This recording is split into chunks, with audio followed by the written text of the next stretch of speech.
Update. My sister Beth made up a dead twin brother to her spouse and in-laws.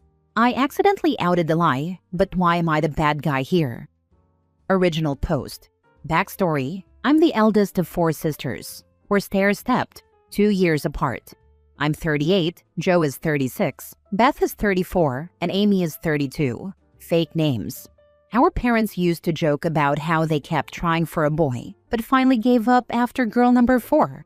Not gonna lie, it hurt our feelings a little, especially Amy, but they stopped that and assured us they wouldn't change anything.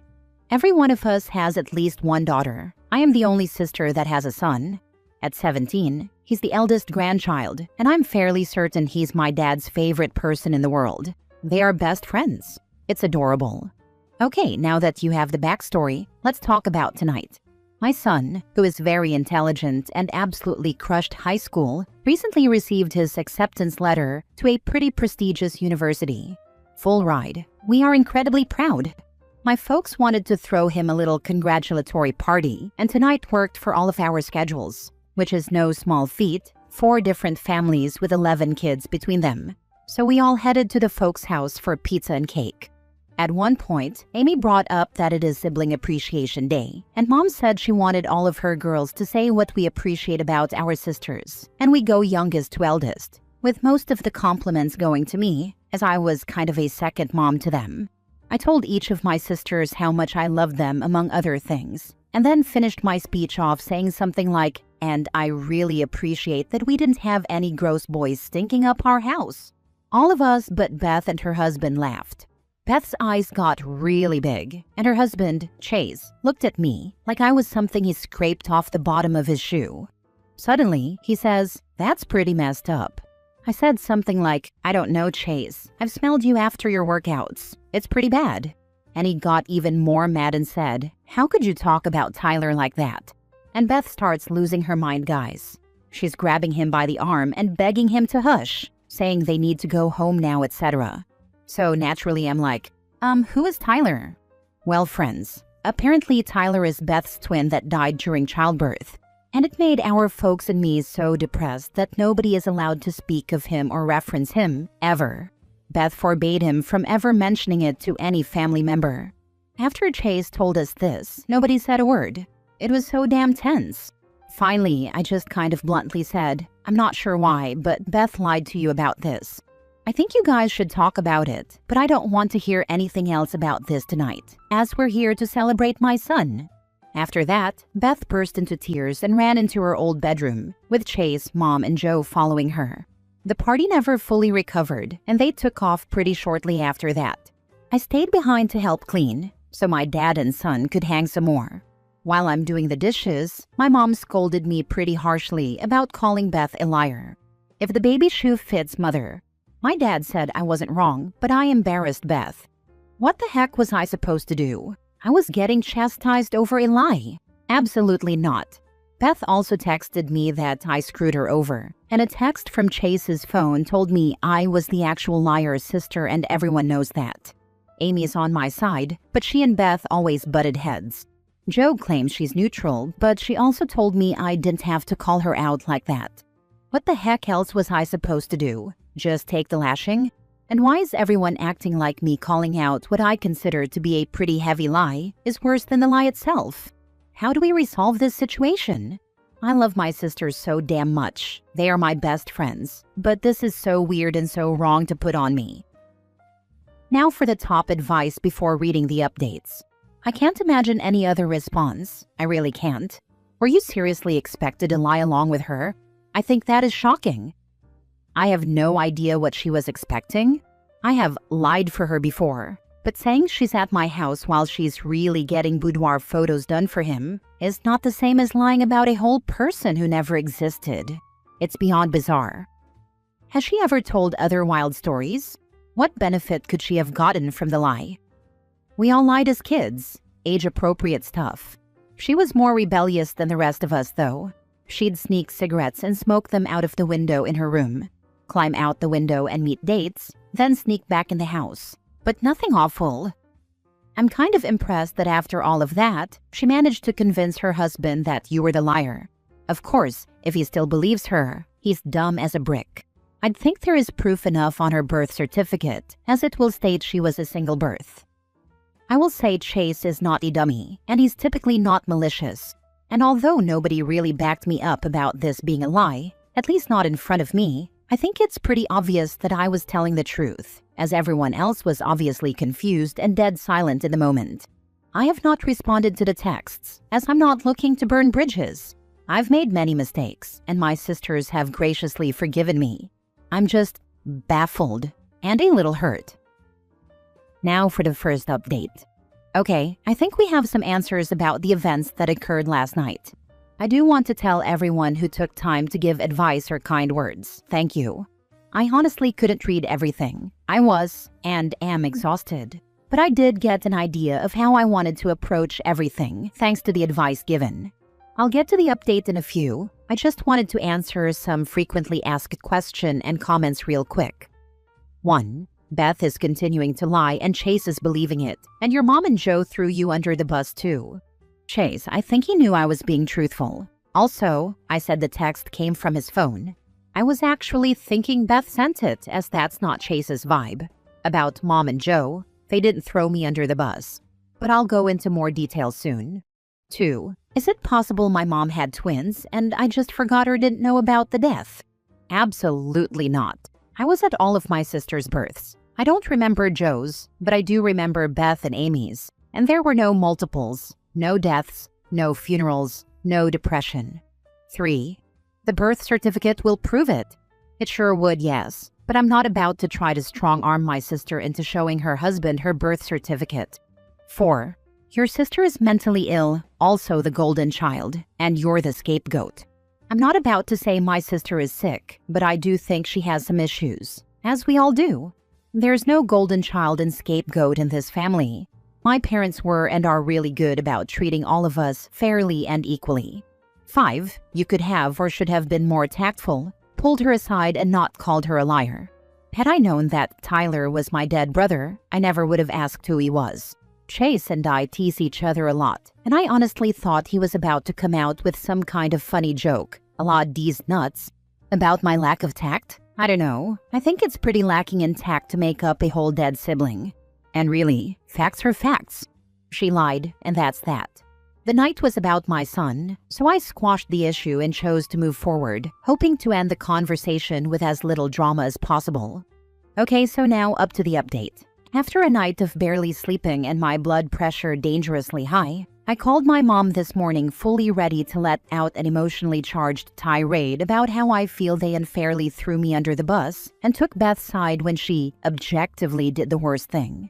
My mom answered the phone apologizing and asked me to just listen. When she and Joe followed Beth and Chase to Beth's room, Mom did tell Chase that Tyler was not real and this is an issue between her and Chase, and they should probably leave because she didn't want the evening ruined. She did get on to me, but it was mostly out of sympathy and empathy for Beth, and she recognized it wasn't okay. She apologized for that. She spoke with Chase this morning, and Beth, who is the one who sent me the text from Chase's phone, finally came clean early this morning, after hours of denying the lie. Something I didn't mention, as I didn't feel it was pertinent to the story, is Beth's eldest daughter, isn't Chase's biological daughter. He's been around since she was 2. Also kind of pertinent is that Chase is a first responder. He loves to be a hero, and he's very good in that role. He met Beth doing victims advocacy. And as such, I believe they both view him as saving Beth. This has long been speculated, but it's not exactly our place to say anything. And we all love Chase. He is an amazing person. And Beth is no dummy. She picked up on Chase's hero complex immediately. It appears that, in an effort to make herself look more sympathetic, vulnerable, broken, she lied about having a twin brother that died in childbirth. I guess being in an abusive relationship and having a small child just wasn't enough? She did not have to do that. They've been together 10 years now and not once did she come clean. To me, that proves a clear pattern of deceit and manipulation. However, I'm not going to speculate on her mental health problems or reasonings for not coming clean. That is for her and her husband to deal with. Neither one of them has called or texted me to apologize, and I'm honestly unsure if they will. Beth is more of the rug-sweeping type, while I'm a confront issues head-on type. I will not be cutting my sister off for this, though. I love her, and at the end of the day, I just want her to be happy and healthy. I do hope that this whole issue will cause her to rethink some of her life choices, and maybe she can get some therapy. I think we could all use therapy, to be honest. That's where we are right now. My mom did not offer any information about how Beth and Chase are doing, and I did not ask. It's not my business. I have not heard from Joe, but Amy and I have been texting all morning, and she is being my best good friend right now and providing a lot of support. Hopefully, we can all move forward and grow together in the future. Thanks again for the support you all have sent my way. I am glad your mother apologized, but your sister really owes you and the entire family an apology. This was a really selfish and weird thing to do. She also owes Chase and his family an apology. I hope she gets some help for this. Good luck. I am glad that her mother offered an apology, but in my opinion, OP's mother really should do something to properly make up for what she did.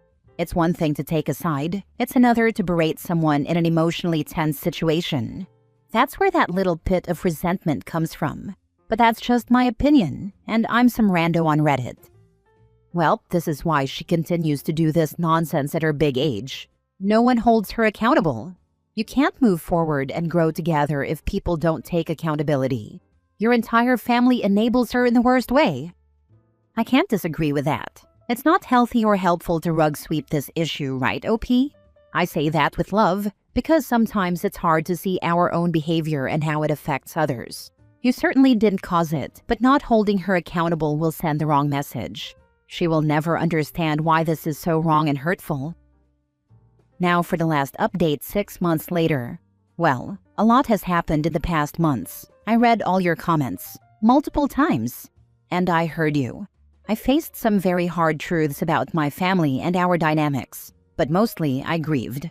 About a month after I made my original post, my dad passed away. It was very unexpected, massive stroke. The worst part was Mom was out of town, so my dad died alone. My son talked to him that same day. They made plans for the next week, and then my dad was gone. It's been a very hard few months. I started therapy mostly to deal with navigating life without Dad, but my therapist made a lot of good points about our family dynamic. Mostly that I was parentified and a people pleaser. That keeping the peace comes at a price, and that price was my needs being put on the back burner. And as a result, I keep people at arm's length because of this, and I'll be damned if she wasn't right. So let's rewind a little. During the week or so after Dad died, Mom was lost. They'd been married over 40 years, so no surprise there. And as the eldest sibling, I stepped up big time. Joe and I already knew a little about our parents' end-of-life wishes, and we chose to go forward with cremation. Mom agreed. This is her wish as well, as did Amy. Guess who didn't? If you guessed Beth, you'd be right. She just had a complete meltdown, wailing over how she couldn't stand the thought and would not allow it, and blah blah blah. This is probably the first instance of me shutting her ass down. I told her, in no uncertain terms, that this wasn't her choice. It was our father's preference, and it was happening regardless. Next, she was wandering through the house, trying to pick out things she wanted, before Mom had even given us her blessing. When she started, Mom asked her to please stop, let her sort some stuff first, and then she would give a yes or no. When Beth asked what she needed to sort out, Mom mentioned Dad's watch collection. There was one specifically for my son, and when Beth inquired as to which one, Mom refused to answer. Beth insisted that wasn't fair, that she should have first pick blah blah blah. Mom and Joe apparently shut that down with a quickness. I wasn't there, but my son is now wearing the first luxury watch my dad ever bought, and he is so proud. Don't worry though, all the grands have something special. Next, she got absolutely plastered at his end-of-life ceremony, went around wailing and making literally the whole thing about her grief and how her wishes weren't respected, and before I could snap, and believe me, I was this close, Chase dragged her out of the venue. I'm not sure what happened, but when they got home, police were called, Beth was arrested, and my niece ended up with my mom for the night. My brother-in-law did have some bruises to back him up. Despite Beth calling us, nobody bailed her out. We are just done with it. She did get released on her own recognizance, and only ended up with some community service and a fine. Chase was more than willing to do therapy with her, but she started drinking even more, and as a result is being more aggressive with both him and the kids. There was another situation, and long story short, Chase is divorcing her and petitioning for full custody. He has asked us to write letters on his behalf, and I believe all of us are going to do so. I don't know what is going on with my sister, but she is on a downward spiral and it's so sad to see. She refuses to speak with anyone, and I'm just done trying. I'd already decided to cut her off after the BS at Dad's end-of-life ceremony, but this solidified it. I won't be updating again. I'm washing my hands of all of this. I hope my sister gets help, but it'll take a lot of work, and she's never been one to want to put in the work.